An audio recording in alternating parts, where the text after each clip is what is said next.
Uh, Good morning, Andrew, and good morning, everyone. My name is Nick Hucker. I'm the Chief Revenue Officer for QikServe Pre-Day, and I'm delighted to welcome to this session Andrew Crook, and I'm going to get my pronunciation right here, Andrew. You are the President of the National Federation of Fish Friers. I am, yes. And also for your sins, the owner of Skippers. I am. I've got my own fish and chip shop as well. It is a bit of a mouthful, our organisation. We always call it the NFFF or the Fed. The Fed. Yeah. So delighted as we approach National Fish and Chip Day, which is obviously a national institution now. This session, we're just going to ask you a few questions about the industry and talk a bit about what's been happening, and generally have a chat about the fish and chip industry. So as you and I both know, from our perspective, we have a long history of working with the fish and chip industry. That has obviously become more prominent in the last 12 to 18 months as we have been through the pandemic. And currently, as a business, we work with over more than 400 fish and chip shop sites across the UK. And we have worked with a lot of them to stay open during the last 12 months and support those businesses as they keep their customers happy. I think one of the facts that we came up with before we were doing this session, which I love this, is in the UK at the moment, there are 1,300 McDonald's stores, but there are 10,500 fish and chip shops. So basically what we're saying is fish and chips is 8 times more popular than McDonald's, which I think is a cracking stat. And from our perspective, we're just delighted to celebrate what is a great industry, and from our perspective, a unique industry in the UK. And the National Fish and Chip Day is a great way of doing that. But we thought we'd take this opportunity to have a nice chat with you and talk about the industry and what's happened in the last 12 months. So thank you for giving up your time. And what we're going to do is have a nice sort of just conversational chat and talk through a few questions, and I'll try not to make it as unpleasant as I can, but let's talk about some of the things that have been going on. So from my perspective, when did you start National Fish and Chip Day? When did it all begin? When did it kick off, Andrew? It was probably about 6 years ago. It's actually an organisation called Neorder that run it. It's the distributors. Yeah. And there was a chain of shops called Papa's who got to the top 10 of the National Fish and Chip Awards. And in their presentation, they suggested doing a National Fish and Chip Day, and Neorder picked up on that and ran with it. The NFFF always supports it, obviously, because it's a great way to celebrate our dish, and our members, and especially board members, always get behind it. It's just a celebration of fish and chips. Some do an offer, some do promotions, or some have had barbecues outside the shop. But it's you don't need to do anything. It's just about celebrating the dish and celebrating a great industry in the UK. It's fantastic. Yeah, definitely. We've got 160 years of heritage, so there's a lot to celebrate there. There is a lot to celebrate. Yeah, absolutely. And I think I'm intrigued. So, you know, the industry's been through a hell of an 18 months. I think the hospitality industry as a whole's been through an unbelievably challenging 18 months. How do you think the fish and chip sector has fared in the last 12 to 18 months? And I know, for example, there's the pending concerns around VAT, but as an industry, how have all of your members fared over the last 12 months? I think we're compared to a lot of hospitality, we've been very lucky because we've been able to open as takeaways. I originally shut for 5 weeks because we needed to find a way of overcoming. The biggest problem is we work on low margins and high volumes, so yeah. We have to manage the crowd. If you don't manage the crowd, you've got problems. You can't keep anyone safe. So, yeah. So we shut for 5 weeks and then reopened, and things were quite busy. We kept a very simple menu, kept the product choices down to make it easier to operate. And yeah, I think we've done all right. Even our members with restaurants, a lot of them have got a takeaway attached to them anyway, so they've managed to trade and at least keep afloat with furlough as well. So that's big key, isn't it? Hasn't it? Is keeping your shop open and keeping customers coming back and not losing those customers because you have to shut your business. I think is really hugely important to a sector like yours, isn't it? It is. I mean, I lost some of my regular customers over that period. They're popping back, gained a lot more. So it's been a bit of a trade-off that way. But we just definitely had to close. There was no way we could have carried on that 5 weeks. It was just too busy. It wasn't organised. Customers weren't used to social distancing, so it was just the right thing to do. But we reacted quite quickly as an industry. We've got a great network, and we've got plenty of information out to members, and that made a big difference.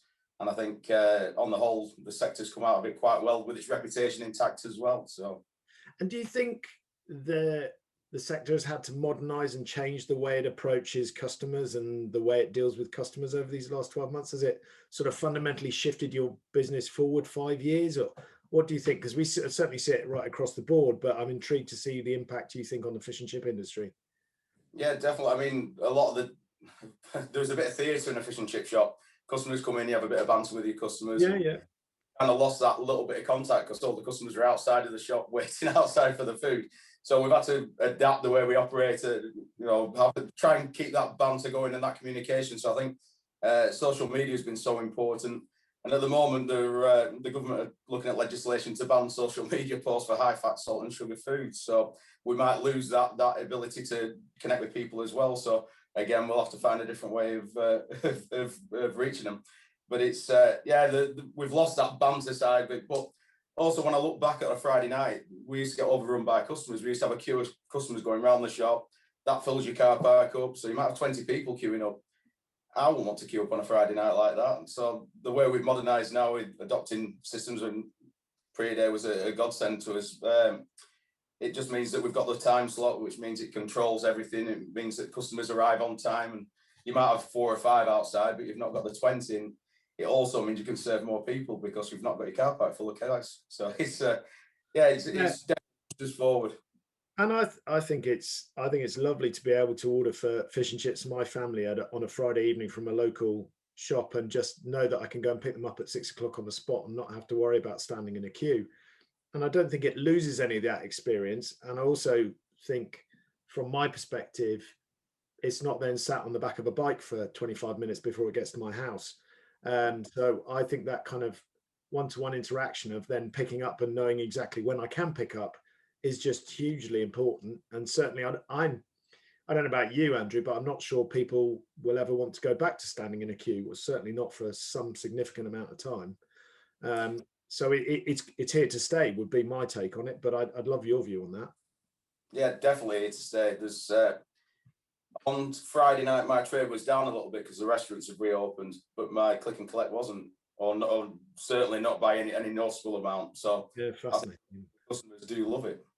Yeah, and with that in mind, where do you think the industry as a whole is going to be in, I don't know, 5 years' time? Then what do you think is going to come next, and where do you think it's going to go?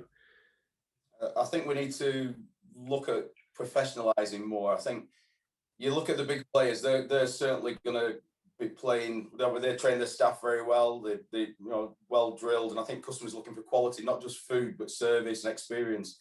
So I think as an industry, we need to look at that. And I have to say, I've seen a lot of shops invested in the premises and invested in training. Our training side's never been busier. So I do think people are taking the hint. But we've got, as you said, 10,500 fish and chip shops out there. And not all of them will survive this process. I think we're probably going to lose a few thousand because customers are a bit more discerning. They'll travel to a fish and chip shop where they know they're going to get quality. So I think some of the other ones will probably suffer. And also the ones that rely or don't offer the payment options. So if you can't pay by card, if you've not got online ordering, I think they're going to find it tough as well, because I'm taking about 8%, 10% cash now. So it's changed in that respect. And it's not going to go back, right? You just can't see people carrying cash if they ever go back to carrying cash. I just don't think it's going to happen, is it? Well, I went for a Chinese the other night, and I ordered, and I said, can I pay? And got my phone there ready to do Apple Pay, and said, no, it's cash only. So I had to go to my shop, and I've got a machine there that takes the cash for me, and I had to do a collection on that to get some cash to go and pay for my tea. So it's sort of extraordinary now when you get asked for cash. I think it's a sign of the times, right? But then I think also, as to your point around quality and everything, and also you're talking about, some of the changes in the industry, health is a hot topic in food. And there's this sustainability, traceability, vegan, all of these trends. And how does the industry sort of change to meet those trends, given the focus of your produce, right?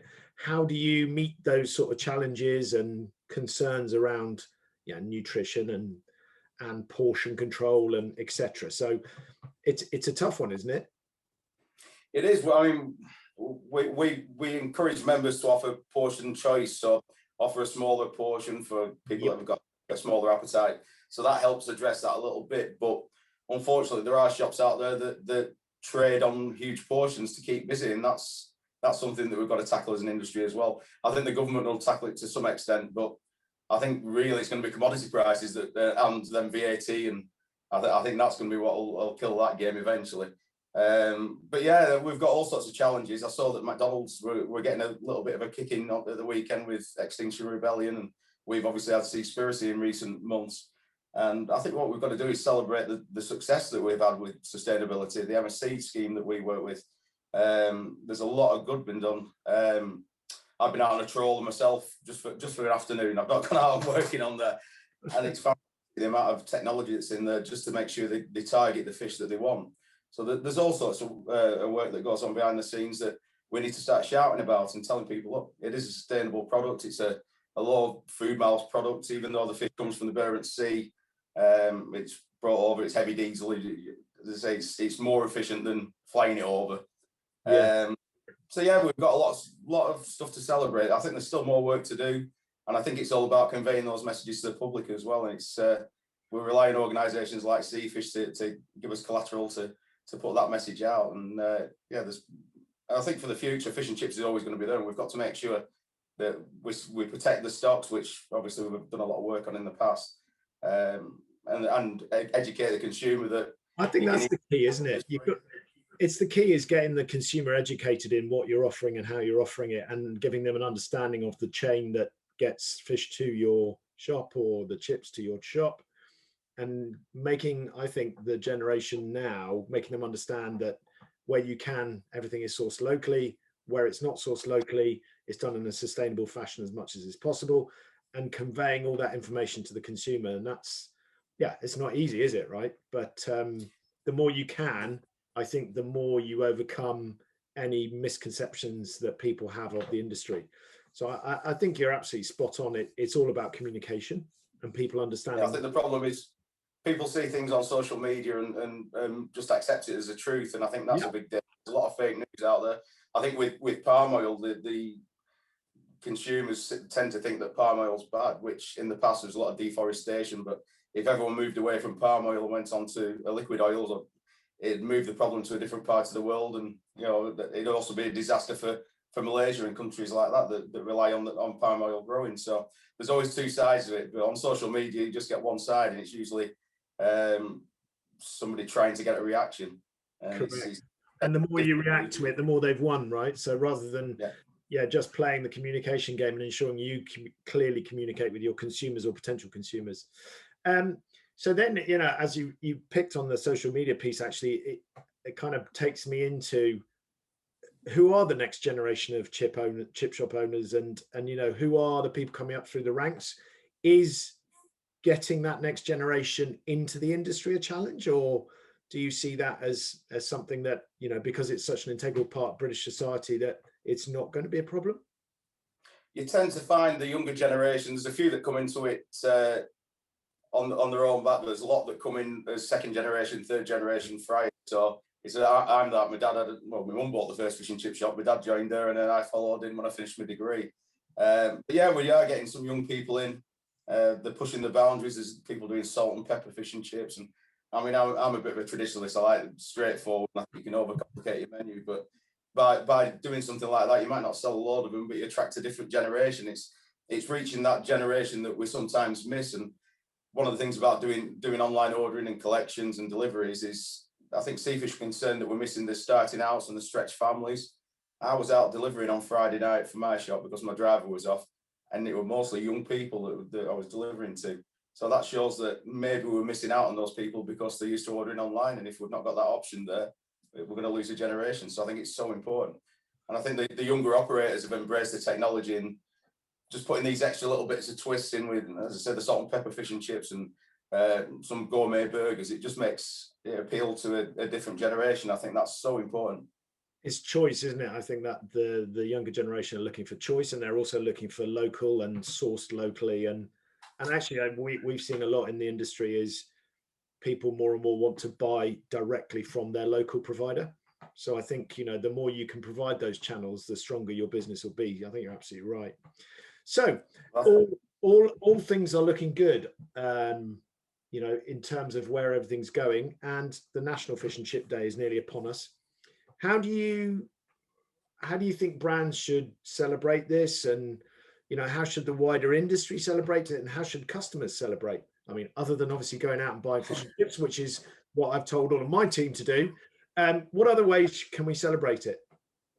I think just supporting it on social media, making as much noise as possible. Everyone's shouting about it, retweeting all the messages coming from the order. I think that makes an impact. But also, a lot of suppliers go out and see the customers as well and work in the shop. And it's a good way of building bonds with customers, customers as in the fish and chip shops that they supply. But yeah, it's just a day of celebrating fish and chips. And I've done promotions in the past. Actually, I did roll a double with dice, and you get your meal free. I got 8 winners in a row, so I won't be doing that again. That's for sure. It cost me a fortune. But last few times I've been down in London, and I delivered fish and chips to Liam Gallagher live on Radio 2 a couple of years ago, which was probably the coolest I've done in my role.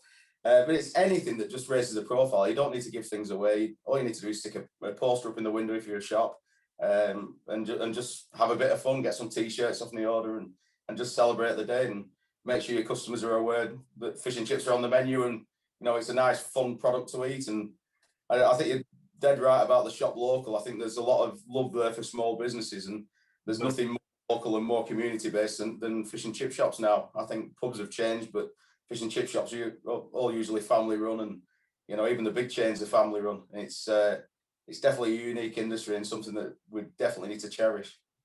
Yeah, it's a British institution, isn't it? And I think that's not an understatement. That's really interesting. What we're going to do now is, I'm actually in light of the fact that we're all keen to celebrate the day, I'm going to ask you some quick fire questions. So apologies if I look at my notes while I'm asking you. And we're going to use this as a separate piece, and we're going to ask you some things about fish and chips. So I hope I know the answers then. I was going to say, I'd be very disappointed if you don't have clear answers to these, Andrew. So, breaded or battered? Battered. Definitely battered for me. I know in Scotland they like the breading, but definitely battered for me, a traditionalist. Mushy peas or beans? Mushy peas, got to be.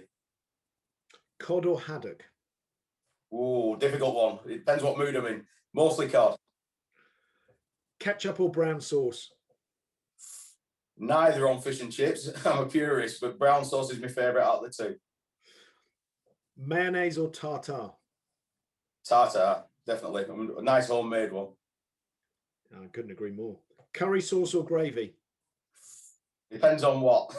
So, not on fish and chips. Gravy on fish and chips is a step too far for me. I don't like curry sometimes. Scraps or a bap? Bat for me.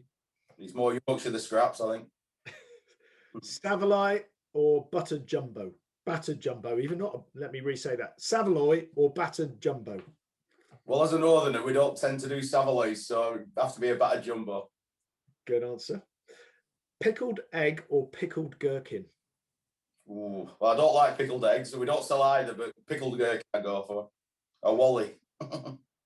Pineapple fritter or tatty fritter?